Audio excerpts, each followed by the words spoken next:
This fine Wednesday. Let me just hit the horn because I haven't done that in a while. And today is a horn day.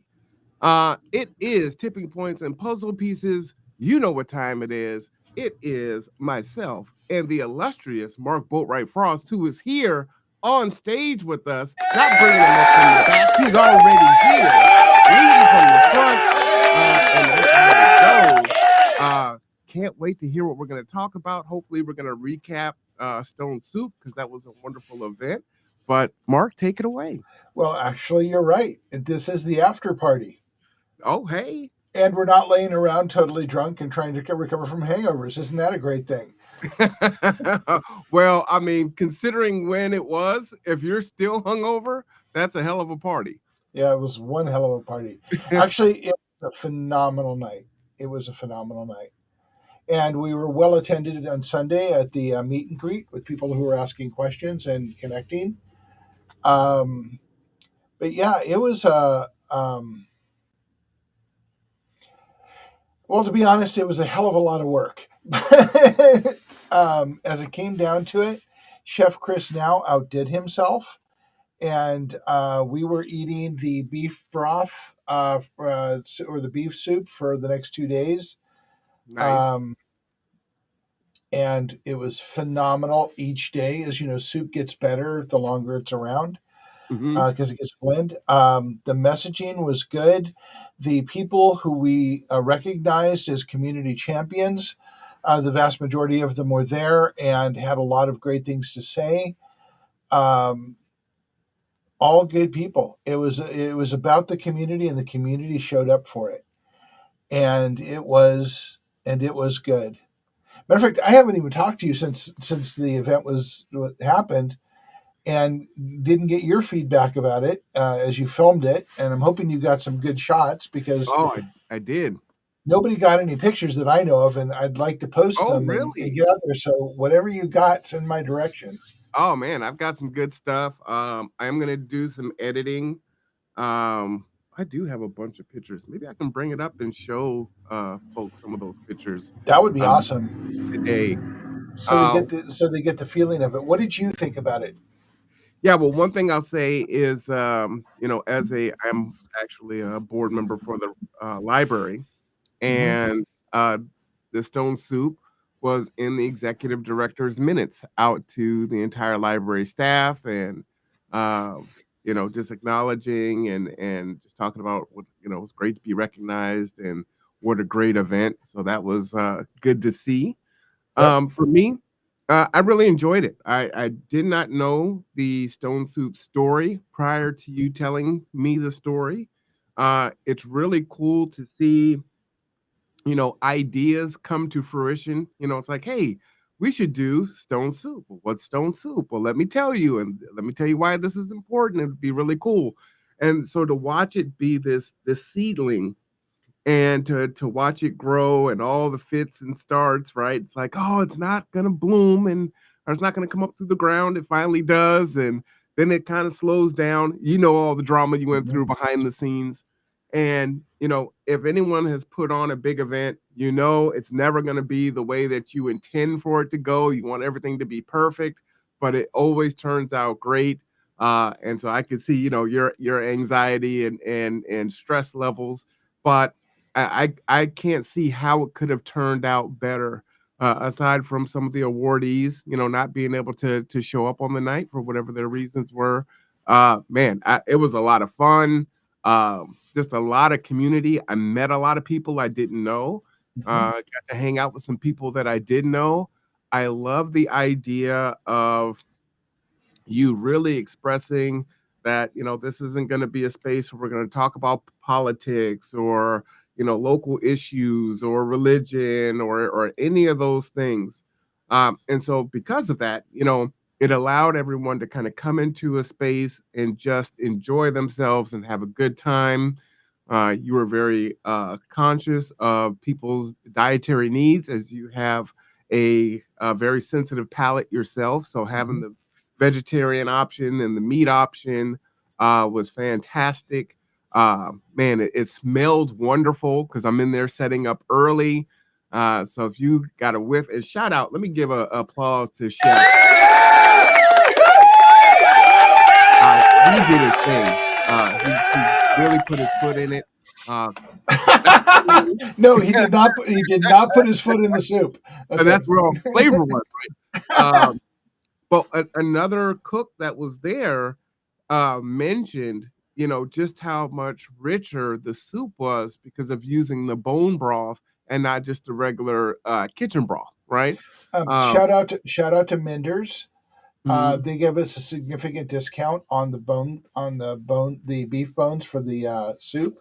Mhm. And I started it at 10 o'clock in the morning, so those bones were cooking down all day long. Yes, absolutely. So yeah, it was just fantastic. Man, the people that were recognized really appreciated it. As you said in the event, and we didn't air it live. And what I would say is my hope is now that we're on the other side, and as you're hearing about it, for the next Stone Soup, because this sounds like this is going to be an annual thing, Yes, it is. you will come. And I really have to be careful on how much access I provide, in that I want to be able to give people the experience that truly can't make it, but I don't want to provide an experience for folks that are just like, man, I could just stay home and watch it on Facebook or YouTube, right? Like the point is to come out and fellowship. So that's why we didn't air it live. Yeah, and I just realized, okay, in a planning for an event like this, there's a lot of things that are happenstance in the timing of things because things are available and everything else, or things weren't available. We were thinking about doing this in January or at the end of the year. And actually, at the end of the year, it would have competed with a whole bunch of other things. In January, everyone's recovering from the holidays. But having it early February is important in a couple of other things, and we'll talk a little bit about that as we move on to the show. But the most important thing, it literally is the start of our outreach season because we will be at. We just got a table at the Silverdale Green Drinks uh, annual nonprofit showcase at the Kitsap Country Club Nice. on March 6th. We will be there for that. We are going to be at the South Sound Sustainability Festival for a fourth straight year on the 13th, I believe, of April for the Earth Day celebration that they do every year. We will have a table down there. And there are a lot of other things coming up that we will be engaging in as we move forward. So this is kind of the Stone Soup actually turned out to be the launch of what we're going to be doing going into the year. And a couple things that Marwan doesn't know about, even though he's president of our board, because quite honestly, it was a brainchild over the last few days. But if you had been at Stone Soup, you would have seen a table by Crystal Connolly talking about soil health and soil samples. You would have seen us talk about gardening and community gardens. It is our hope that we have a neighborhood garden in every neighborhood in Kitsap County at some point. We are building the resources to help make that happen. And food security and neighborhood gardening are really big on our agenda moving forward. We have a garden going on Matthew's house, which is very near where the Stone Soup was held. We have several other people that are lining up for gardens. We just started having a conversation with Marwan about using his greenhouse, and I don't think he has any idea to what extent those plants are growing. He's going to have a lot of stuff going on over there, and we will be tending his garden and making it more fruitful for his neighborhood. We have a lot of plans around that piece of it. We also plan to do a late March event around gardening, and we will have seed starts for people to come get. We will be bringing in farmers. We will be bringing in local gardeners. We want to have a celebration of growing because that's when you plant. And if you look at the agrarian calendar, we should be doing seeds right now. We should be planting those, putting the plants in the ground in late March. And then we're looking at an early May event to celebrate that and do a barbecue and clam bake type of event. Then we're working on the location for that now. Wow, that is chock full. You know what? I have never participated in a clam bake. What is that? Well, you know those two giant pots we had for the soup? Mm-hmm. So we're going to fill those with water. And we're going to put them on burners, and we're going to put a lot of Old Bay seasoning in it, some garlic, probably some ginger for those who think a little more exotically. You throw clams and scallops and crab and lobster Oh, into there, and corn on the cob for those who can eat it. And you let them boil in this like giant 32 ounce. When it's done boiling, you dump it out, and people grab it and start eating it. all right. You had me once you started saying crab, lobster. Yeah, all in for that. Yeah, I had no idea what that was. I actually thought a clam bake was like people are just sitting around eating a bunch of clams, like Well, steamed clams. that's part of it, but in this case, we're going to go full New England style and do fish. We're probably going to grill some salmon, and for those of you who do not eat fish, we will have some burgers and dogs and such. Salmon is one of my favorites. Yeah. By the way, you're flashing on and off, Marwan. I don't know what's going on. It's camera two. That's why I'm on my side camera here. So Okay. I'll try to work on that here in a minute once you go on another filibuster. So anyway, My we have peanut butter jelly sandwich here. Layla's yeah. not here. She's allergic to peanut butter, so I can enjoy a sandwich. So yeah, we are going to have a year full of engaging people and pushing the whole Food for All project and both sides of it. We hope to bring food security and local food production to the forefront of every conversation if we can. And the library was very interested in what we're doing. I'm hoping to have further conversations with them about maybe putting lists together for people who want to grow locally, what the appropriate things to grow are, to engage in what local food looks like, Hmm. and become a resource for people to go to find the information they need to be successful in growing gardens. We're hoping to bring more people who are gardeners on to be resources for other people. And I would tell you, they are chock full of resources. So, um, part of the me growing was working with Priya. Shout out to Priya, who's no longer Yeah. with the library, sharing that information. And then the library does their reading event every summer. And one of the awards was, a windowsill, what do they call them? It's not an atrium, It's a planter box, but windowsill yeah, planter some box. fancy name to grow herbs or whatever in Mhm. your windowsill in your kitchen.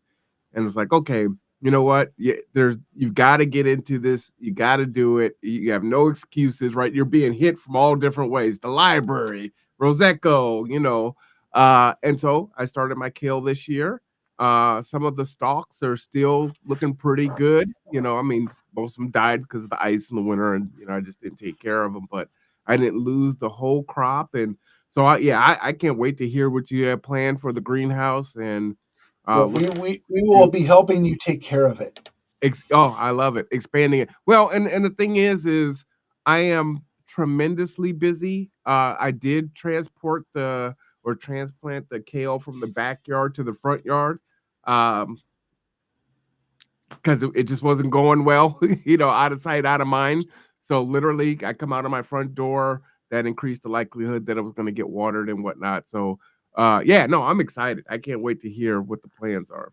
Yeah, we are going to be focusing on yours and Matthew's yard up front and the greenhouse because your greenhouse will be good for growing starters Mhm. and getting the plants to a state where we can grow them in your yard. We're going to add to your kale Ooh, and probably put some tomatoes out there.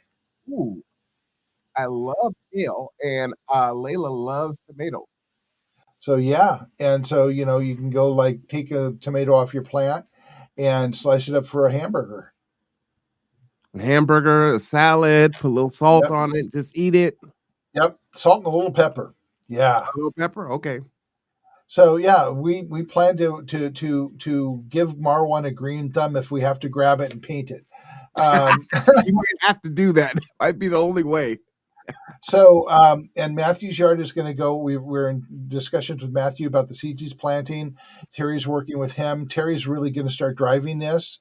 Okay. We have a new potential board member who's going to actually, who is extremely well versed in this. And when she's completely on board, we're going to have discussions about her helping drive this project until we can get resources and gardens going everywhere we can get them going.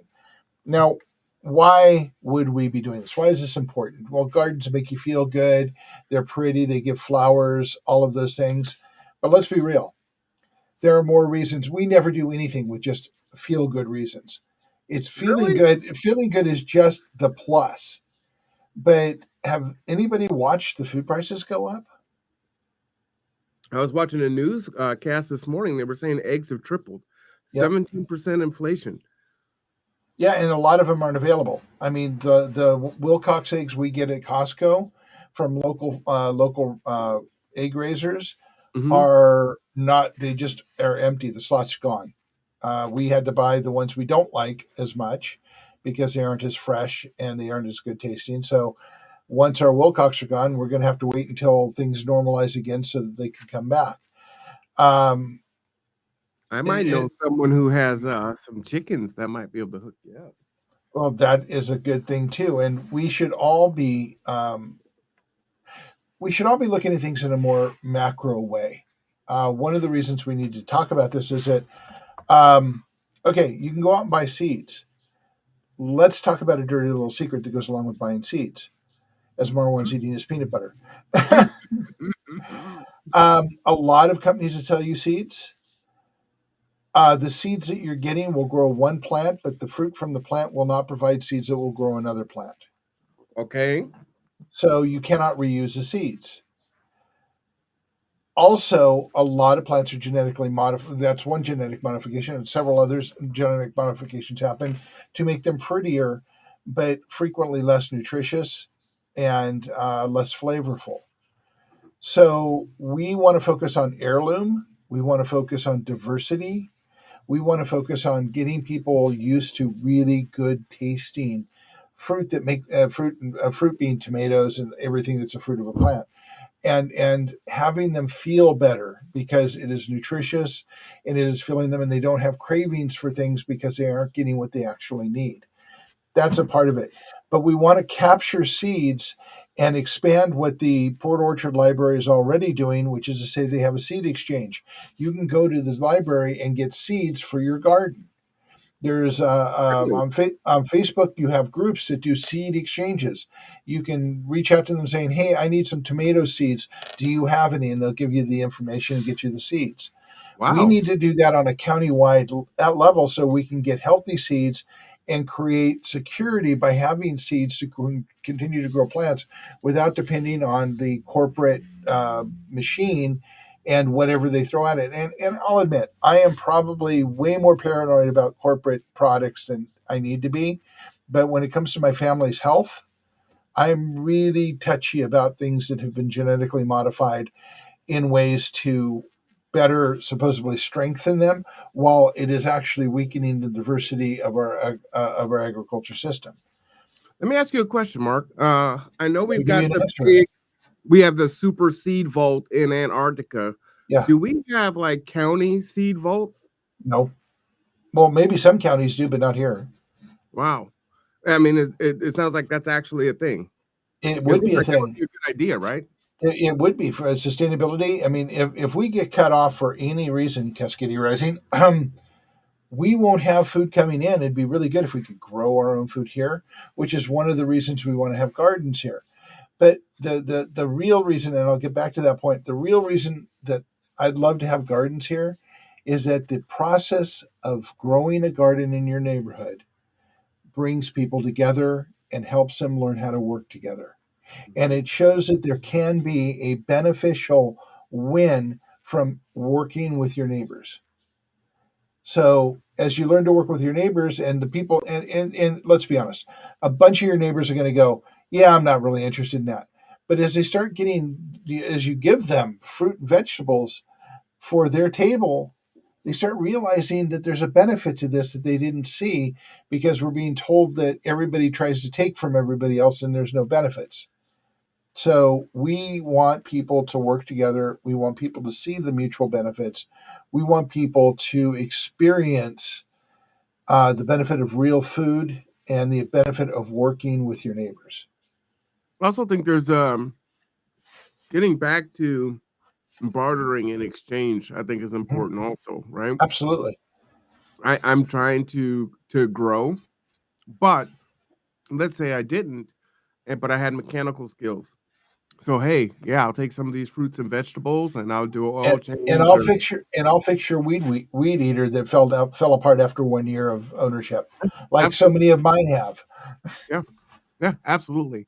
And honestly, I think once it really gets going, and if I'm, really cultivating the relationship in my neighborhood, you know, who knows? I can carve out a little bit so that other folks can come and plant some things there. And the exchange is, hey, just come and tend it because obviously I'll be providing the water, so my water bill will go up a little bit. You tend it, you grow your fruits and vegetables, and help to tend the larger community greenhouse. I think it'd be fantastic. Yeah, absolutely so. And the whole point is the whole point of Stone Soup really is if everybody gives a little bit, everybody does better. And it's not a 1-to-1. You give a little bit and you get 10 times more as the community comes together. Everybody does. What I think is also powerful is, sadly, we're still quite divisive. Um, but Oh, also, it's an election year. It's going to get worse. it is going to get worse. But also, we do want to keep an eye on our youth and make sure that they're doing things that are good and wholesome and they're not getting into trouble. And that's a great thing to help them, to get them involved as you start and help them to cultivate it through the summertime.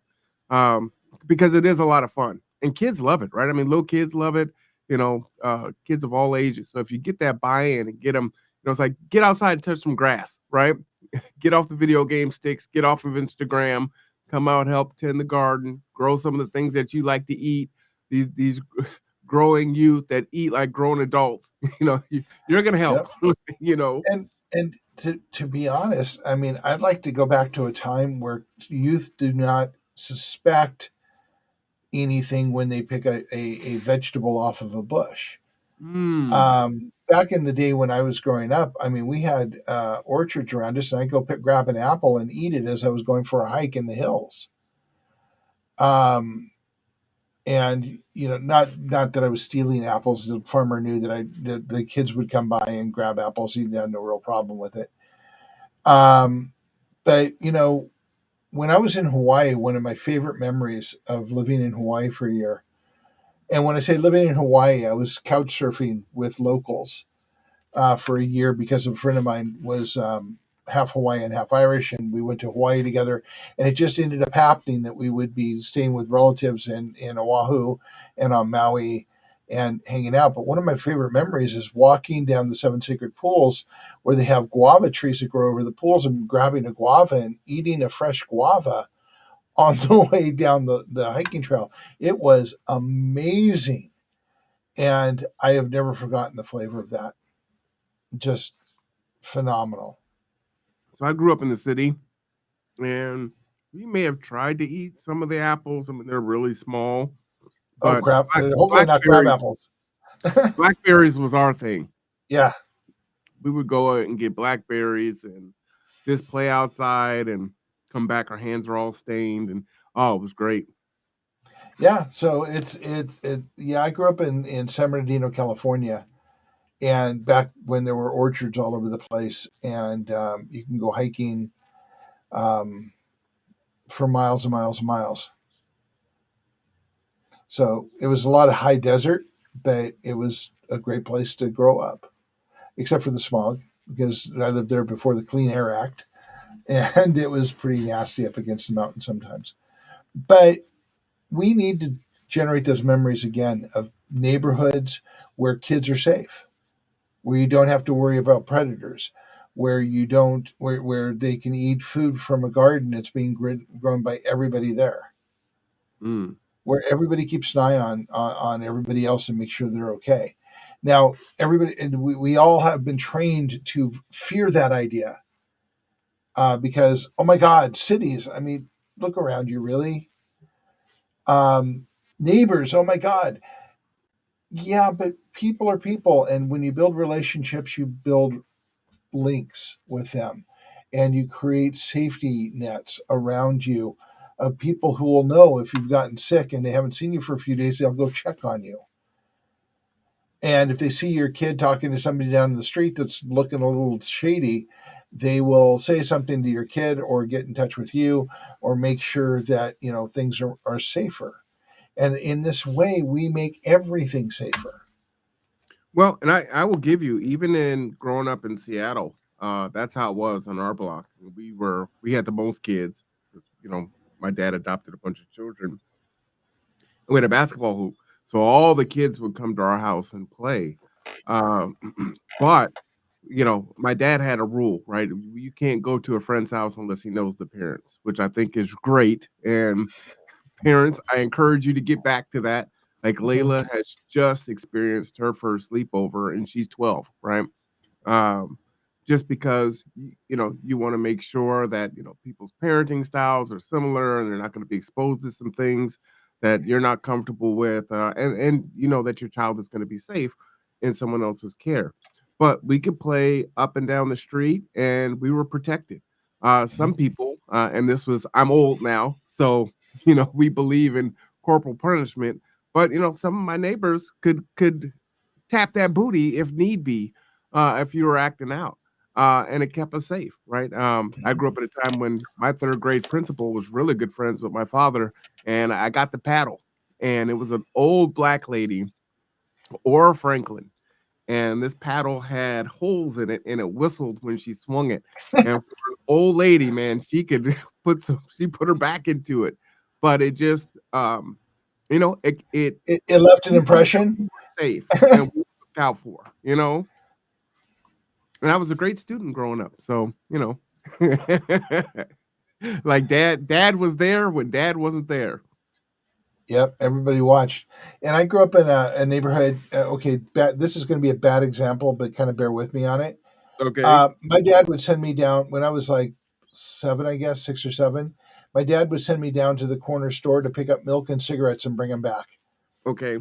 And Yeah, I it would was go a down. different I, time. I, I would go down, and they would give them to me, and I would go back to the house and deliver them. And I know that, but you got to remember, for all of you people who do the oh my God, cigarettes and a kid, council goes. This was the 1950s, okay? Oh, no, Mark, that still It's happens in bodegas all over New York. I'm sure there's spots all over the country where that still happens. and I just want the people who are like freaking out. Oh my God, a kid went and got cigarettes for his dad. Different time, different mores. Well, it's Okay, not like you smoked the cigarettes, right? no, That would have been a bad thing. There would have been yeah. some serious consequences if you smoked one of your dad's cigarettes, I assume. Yeah, but I did drink the milk and had it in my cereal. But yeah, but the thing is that the storekeepers knew who I was, Mhm. and I could go down there and get the stuff and come home, and they'd let Dad know that they watched me all the way there, all the way back. We knew the neighbors who ran the gas station down the street. We knew the people who ran the Vince's Italian restaurant, and grandma, I can't remember her last name now, who cooked all the food in the restaurant. We knew everybody, the businesses. We knew the dentist. We were on the first name basis. Rather, didn't know the dentist, but we were on first name basis with the dentist, with everybody in the neighborhood. Watched out for each other, So you're and saying sometimes you didn't have a milk mustache and you're blowing rings at 13 years old? no, or even 9 when this was happening. At 9? Yeah, Hilarious. I might have had a candy cigarette or two, but I don't actually I've think I had candy even. cigarettes. Do they even sell those anymore? Some places have them. They have like antique, older style candy. There was a So place over crazy. here.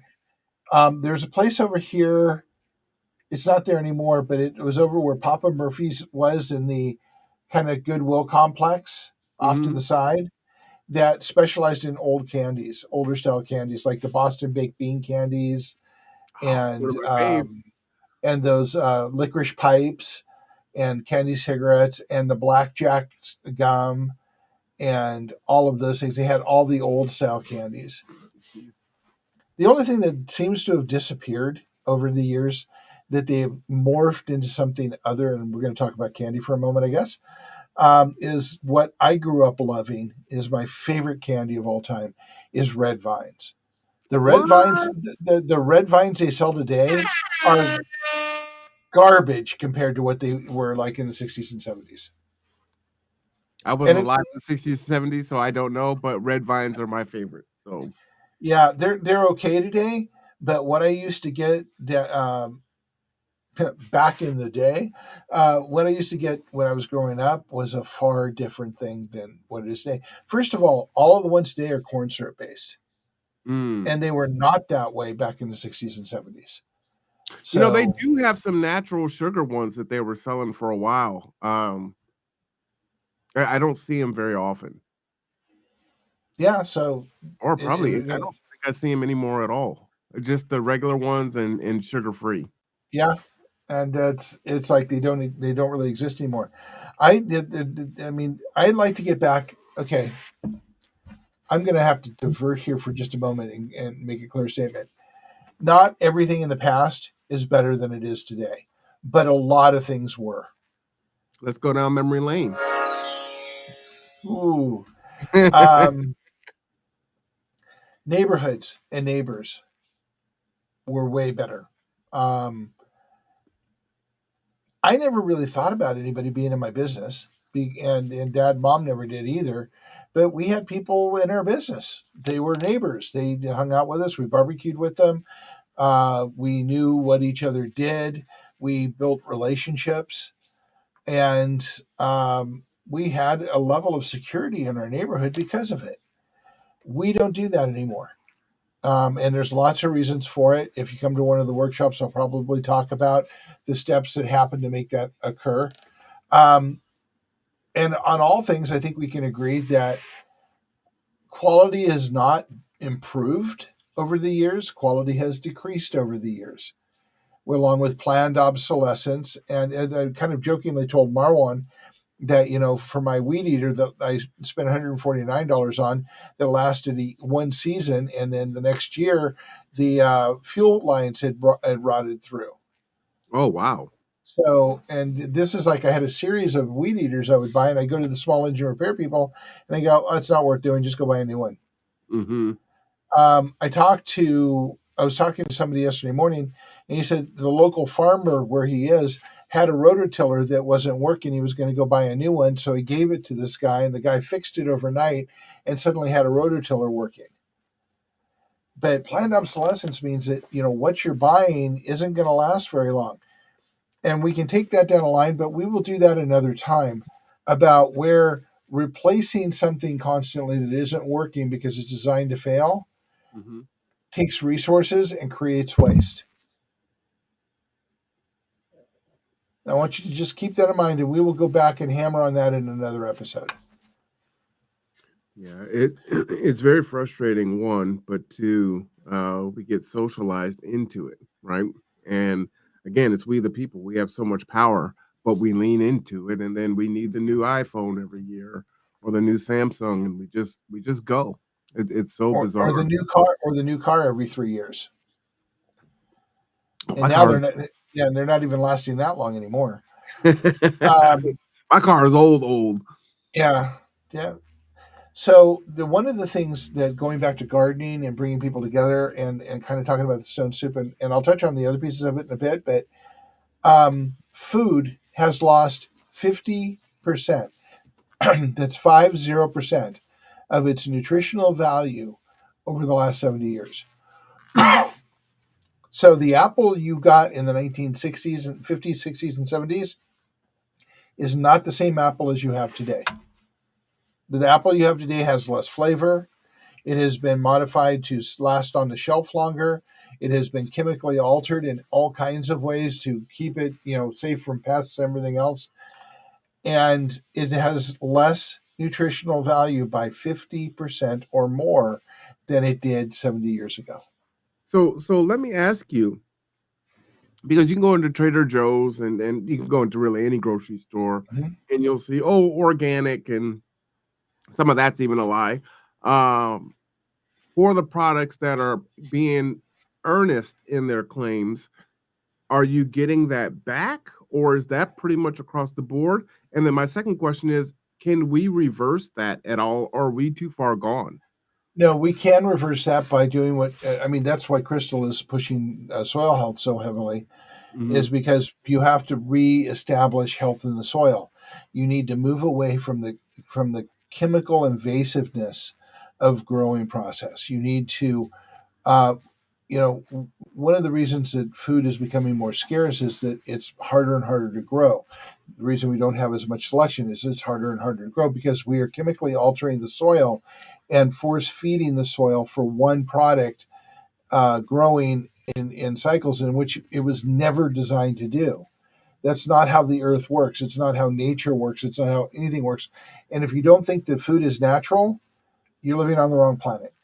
Well, and I was just Um, about to ask you about that because it was probably a year and a half ago now where you were sharing with us about the metals in the greens out of California. Uh, and yeah, it's the like, toxic levels of cadmium. Yes. yeah, it's like, so, how do we, it Well, almost that okay. can't So even grow in the ground. We have to grow there, in planters. well, you have to filter the water before you use it. But let's talk about the Central California dropping 5 meters because they've sucked all the water out of the aquifers. Wow. So what we're talking about is a series of dominoes falling, a cascade of problems that we have created for ourselves over years. And I know you guys don't want to hear about that. Okay. Nobody wants to hear about things out of their control that is going to create catastrophe because you get hit with catastrophe every 5 seconds. But here's the good news: we can change it overnight. And it's not good news because I'm going to sell you something, because that's the way our system works, isn't it? I got good news for you. All you have to do is write 99.95 and I will send you all of the solutions world. No, Hey, that's not what we're talking about. We're talking about your I'm one of those guys. You put new on it. yeah. I'll try. So what you have to do is roll up your sleeves, get to know your neighbors, and find out what your soil is doing in your yard, and spend some time healing the soil and making sure that what you've got is good. And that does not mean spraying glyphosate on it. It means that you need to bring some nutrients back into it, the microbes that inhabit the earth that make everything nutritious. Okay, that's the process. And so we need to heal the soil. Well, let Um, me say, but I'm a I want to finish that thought for just a second. go ahead. And we cannot count on corporations who make lots of money selling you monocrops to do that. And if they continue down the path they have, they will be out of business in 60 years because they're killing the soil. What If kind in of order crops? monocrops, it means like there are 1,000 types of corn. They grow one. They grow Ah, it year after year after year after year. thank you. So you need diversity. You need soil health. You need things that they do not pay any attention to because it doesn't bring them in extra money. So growing locally and working together in neighborhoods and providing your own food and creating your own food as you grow, that is a way to move forward and to help heal the soil. No, Oh, sorry, I didn't mean to interrupt you. no, no, no. I was jumping in on you. I just wanted to say, because you triggered me with something. You said, we can reverse it overnight. I don't know if I necessarily agree with that, but I did want to share from my perspective. Like, I'm a big boy, right? And I'm not going to get the weight off tomorrow, but Mhm. I can do things and add things slowly through diet and exercise, and park farther when I drive away from where I go in, and take the stairs more often, and whatever those things are, pack a lunch, right? I can start to slowly implement those things and reverse it. So even though it might sound dire, like, oh man, we're only getting 50% of the nutrients and we need to do all these things to reverse and change it, Mhm. the greenhouse, creating friendships and community, starting to grow, taking power over it, uh, getting knowledge over it. I won't be buying shredded cheese anymore. I was watching a YouTube channel, and they put some chemicals, and one is actually a prescription medicine in order to keep the cheese from molding and coagulating together. Yeah, and I frequently didn't know that. in my case, frequently they use cornstarch. Which I And mean, and I don't have the cornstarch issue, so I don't have that. I have to watch my diet that much. But man, I love the farmhouse Tillamook cheese, but that cheese lasts for months. And I was remarking, I think it was about a year ago, and because Rob and Stephanie, shout out to them, will go and do a lot of my grocery shopping, and they'll get 2 bags of Tillamook cheese, and it will last me 3 months, 4 months. Mhm. It's like this cheese is not molding at all, right? And you're thankful because food costs so much, and you don't want to have to use it, immediately. But you're Uh, a little worried. but yeah, then at the same time, you're like, well, what the hell is in this cheese? Because growing up in the past, if you didn't get through that cheese in a week, it was greening. Yeah. Um, I haven't had a block of cheese with mold on it, and I can't remember how long. So And we used to just cut the mold off and I, keep I eating it. yeah, same here. But Mhm. I mentioned once before that I read an article a while back, probably many years back now, where they were considering splicing salmon genes into strawberries to make them last longer. That's disgusting. But would you even know? No, no, no. Yeah, that's unsettling. Yeah. So I prefer my fruit and vegetables to be, pretty clear being fruit and vegetables. I like my fish to be fish, um, and not Frankenfish. So yeah, it's there. There's a lot of concern about things that they're adding to things, and let's be honest, we have cognitive dissonance in this weird way where we will say this company is bad, but I buy this, so it must be okay. It's not based on anything except that we use it, and it's not real, but we have this dissonance in our head that can hold two truths as universal You know what I when would they love aren't. you know what I would love to do is hold one minute. Yeah. Just a note while he's doing that is that I also do this. So it's not like I'm saying you guys. I also am guilty of that same thing where, oh, well, I use this, so it must be fine, and I have no basis and I have nothing to base that on except that it's my own dissonance about it. I call myself on it frequently and I try and improve as I can. Um, so I just wanted to make sure I said that. Gotcha. I actually lost my thought, and it was super important. Oh, I just remembered it. I would love, and I think what I'm gonna try to do is reach out to some of the superintendents. But one of the things that we have to do is we say the children are our future, right? Mhm. And that is absolutely right.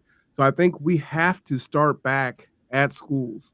So we should have community gardens in elementary, in kindergarten, and start from there. We obviously need to get back to metal shop and wood shop and home ec and all those things that were lost. So, you know, our children are resilient. We have the Mhm. fewest skills and the most access to technology in our lifetime, right? There's this ratio that it's like the more technology we have, the less skills humans have, in just in basic living. So I think that would be fantastic. I would have loved for Layla as the fifth grader to go out into the garden and have a part of recess. And then after that, while you're outdoors, you're watering the plants and learning about food and fruits and vegetables and taking care of it. Your thoughts on that? That is actually part of the Food for All project. Mm, It's in the plan. okay. And I want to show you something I've been looking for while you were talking. I was paying attention to you. I had Oh, I to saw you find smiling like, ha, you triggered my trap card. so I'm going to flip You're like, I something don't to even know what you. Yu is. Yeah, I'm going to flip something to you right now to put up on the screen. Oh, come on. Facebook is being a pain in the rear. What a surprise. Well, I can't help you with that, unfortunately. I can send you nice thoughts. It's about the extent of it. Yeah, it's okay. Everything on Facebook right now is a little challenging. Okay, I am sending you a link I would like you to put up. I want to tell us a little story about it because it speaks exactly to what you just said. Okay. Oh, how come you didn't put it in the chat? Oh, I don't know. I guess I should have. Like you sent it to Messenger? Okay. All Sorry, right. it isn't. It's fine. I'm pulling it up. This will take me an extra second, though. Yeah. Habit. I got and I had to go to Facebook to pull it. So. No worries. We are resilient, right? Yep. Bam. Okay, so this picture here, I posted this on the Kitsap Resiliency page, and I shared it with the Manette neighborhood page. It has over 50 likes on the Manette page. Now, of course, you folks never bothered to like or share anything from the Kitsap Resiliency Project page, the 17 or 1800 of you that supposedly go there. But yeah, this was very, very powerful. And we have been talking about this in-house for the Food for All project for about the last 3 years. And if Marwan wants to start talking to the superintendents, I would love to engage them. I've talked to some of the food service people, and they seem to be open to the idea. I know that Olympic High School had its own aquaponics program for a while, but I think kids need to learn how to grow.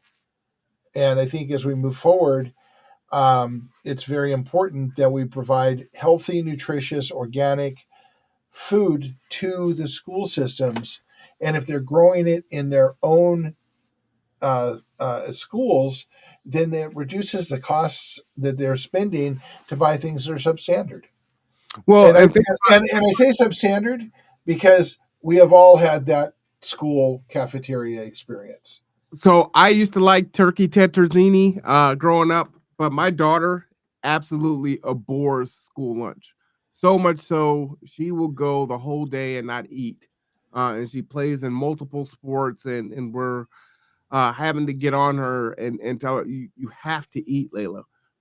It's super important. You can't go all day and not put those nutrients in your body. But I think what that would do is it would solve a lot of issues. One, it would, if you're thinking about the environment, we would have to ship less food to each school, right? They could use the rooftops, or I mean, there's so much real estate in these schools. They can either grow on the roof, grow on the side, right? Kids can eat in the gardens, so they get used to eating what they grow and change their palate and taste. I think that would be phenomenal. And then the extra could go to low income and indigent families that need extra food, and it's just right there, right? Yep. I think that would be powerful. And we might even be able to with all of the developments in schools and building, we might even be able to put one of the grow centers on school properties where they can grow year round. Yeah, and if you're thinking of, well, where are we going to get the money from? Well, they're already spending in excess of money to provide food to the schools anyway. So start small, diverge about 20%. Work with some organizations and corporations to have them help to supplement it to get it off the ground and go. Yeah, I think it'd be phenomenal. Absolutely. And I think that, if we're going to take care of our children, we should start with food. Well, that's what puzzle pieces are, right? Yep. And by the way, mine is to embrace Layla's dislike of certain things, and you ate the turkey. I mean, we would live for lasagna and burger days because at least they couldn't damage us too much. But I hate tuna noodle casserole with a passion. And my sister force fed it to me. My sister is not my best friend. And our school served tuna noodle casserole, and it was awful. Yeah, awesome. Awful. Kind of like the turkey fettuccine. Awful. Just awful. Just the wettest noodles, kind of yeah, it's just interesting. Yeah, But when you grew up on Hamburger Helper, right? I mean, it yeah. is what it is. My dad cooked, which is not unusual. My mom could burn water. My dad cooked, and I started cooking at 5, so I never stopped. So my dad My daughter is a phenomenal cook, by really. the way. Yes. So my dad cooked. We just did not appreciate his cooking until we were adults. Uh, he made lima bean soup out of the big white lima beans, and it was the grossest soup. Uh, but now as an adult, oh man, with some cornbread, it's fantastic. Yeah, no, never happening. Lima beans are like right off my list. Succotash, lima beans, Yeah, as a kid, it was horrible. But, canned peas, right out there. Nope, can't do it. oh, you don't like canned peas? Oh God, no. What is I'll eat frozen peas. wow? Why? The texture of canned peas is like, nasty tasting paste. Yeah, I'm not really interested in that. I'll I eat guess fresh you can peas. spread it. I'll eat fresh peas. I will eat frozen peas. I will Mhm. not eat canned peas. I can my palate will not take them in. Well, maybe you should spread Um, it like what is that when you have the avocado guacamole? avocado, go, Spread it on a piece of toast, some canned peas, and just spread it. That sounds kind of nasty. yeah. I'm trying not to frope on the mic. Well, you know what? I'm gonna bring you some avocado toast. I'm just not gonna tell you. It's like, hey, why is this avocado a little bit darker green? Hey, don't worry about it. It's just overripe. Yeah, it just looks gray. Hilarious. On the other hand, I would eat canned spinach because Popeye. Yeah, I've eaten canned spinach. I don't know the last time I've had it. Yeah, in my age group, Popeye the Sailor Man was a thing, and we ate canned spinach. Oh, he might be back. Yeah, well, we'll They're see. talking about doing a live action Popeye movie. Well, they did it, and Robin Williams just absolutely killed it. So I don't know who they Oh, have yes, to do they better. did do that. Yeah. Yeah, Robin Williams, Shelley Duvall, it was fabulous. So yeah, I don't know who they'd get to do it better than Robin Williams did. Yeah. We're So gonna have to get some younger people on this show. So yeah, I already know Shelley Duvall. we're working on it. Anyway, we're wrapping up, and we've gone way off topic. 60s and So 70s. I wasn't so even born then, yeah, and so I'm old. let's wrap back up to Stone Soup. Matthew was there talking about solar and what he had originally called phase 2. And this is one of my favorite things about dealing with people is that he explained this whole philosophy about phase 2 of solar, which is on everybody's roofs and how we get there. And when I said, I really want you to talk about phase 2 solar, and he says, what are you talking about? And I said, what you talked to me about this is, oh, okay. Yeah, I haven't called it that for a while, but all right. We move on, and you feel like a complete idiot because you didn't keep up with the vernacular. So we Mm-hmm. talked about soil. We had Division of Vocational Rehabilitation there, talking about their services for people with disabilities. Um, I had a booth there that I actually never went back and talked to people about, talking about the future of building and how we have to look at things slightly differently. Because if we start getting hotter and hotter and hotter, as we already are, you're going to find that stick houses, or stick houses being wood houses that we build around here, are going to get very expensive to heat and cool, and that you're going to be very uncomfortable in them. And we talked a little bit about the security of the grid, which tied right into Matthew's renewable energy piece. Because if we all went out and bought air conditioners and we turned them on, the grid would go down. So these are things that are dots connecting as the future changes and the dominoes fall that we need to start addressing fairly soon. So, as while we focus on the gardens and food security, because it's quite honestly the easiest and it brings people together, we have a lot of other things that we like to focus on that will make our lives better going into the future if we start pushing for those changes now. And that was the heart of Stone Soup. If everybody does a little bit, everybody wins. Well, why don't we share some pictures for the last 5 minutes? Okay, And I'll let's just do get it. your thoughts as I pop them on there. Okay. Okay, so I want to talk a little bit. Chef Chris now right here with the curly hair on the corner. Chris is phenomenal. You can throw ingredients at him, and he will make something amazing. And he did this once before for us. He's come out and slung burgers for us at a couple barbecues. He's phenomenal, and I love Chris to death. He's placed in several World Cooking Championships. He's just good people. Tom and Heather, who are there, they are the proprietors of Black Ring Spirits in Port Orchard in the Town Country Mall. And we had an entire team of people that just volunteered to jump into the kitchen and start working with Chris at the end of the evening or the end of the prep time and start serving people up. Just amazing show of community. We have Juniper there, and I'm not sure who the person right in front of us in center is. But we had a good group of people there. I got a chance to meet and talk to a lot of folks. Well, and I don't think I can show any other pictures because my pictures froze. Oh. Okay, that's why the little thing was spinning in the background. Yep. Okay, so to share, I'll send some to you to put up on the page, and I'll put some up also. But I got great shots of all the awardees. And then the whole event was recorded, so I need to shrink that down so you have a copy of it. Yeah, if you could for next week's show is up.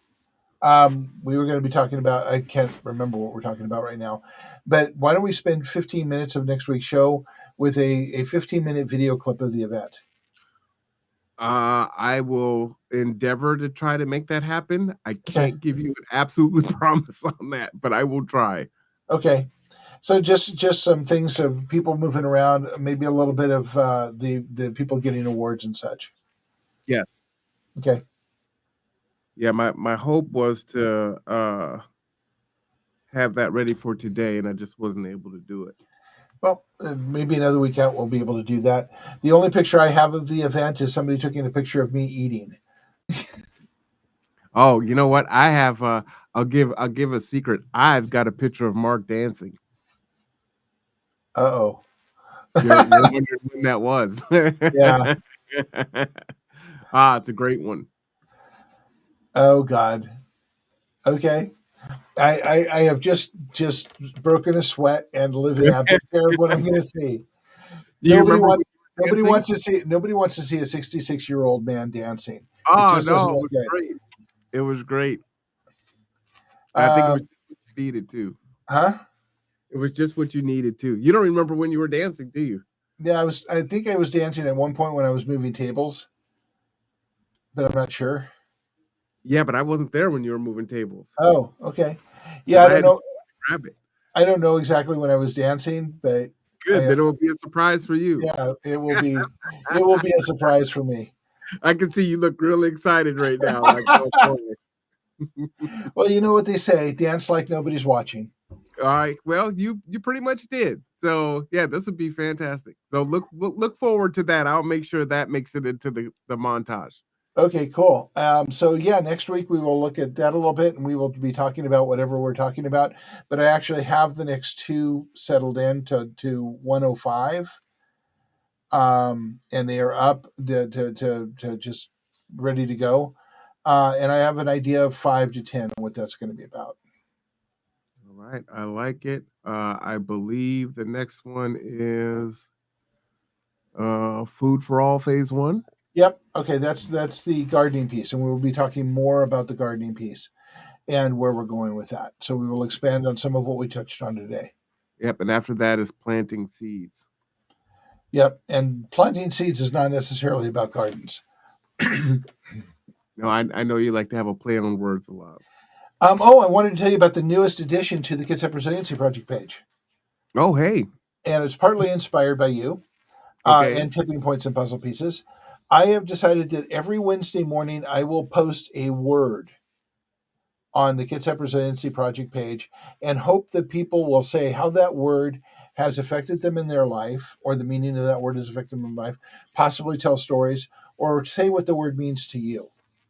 Oh, I love it. And so a word went up this morning, and that word is, let me get back to it. It's on the website? It's on the Kitsap Resiliency Project page. Oh, okay. And Facebook now makes me take 2 steps to get there. Discernment. Discernment. The power of discernment. Yes. So every week there will be a word up there every Wednesday morning, and I hope that we can have discussions about it and talk about it and see if we understand the words more. All right, I like it. And we are out of time, so what's the last word of the day, Marwan? Discernment. You just said it. Okay. It's discernment. So look it up, use it in a sentence, share it with the young ones, and wow people with your vernacular. Yep. And there we are. All right. So for Mark Boatwright Frost, I am Marwan Cameron. This is Tipping Points and Puzzle Pieces. We will see you next Wednesday. Same bad time, same bad channel. Tune in at 5:30 tonight for City Council. Until then, happy Valentine's Day if that's what you do. And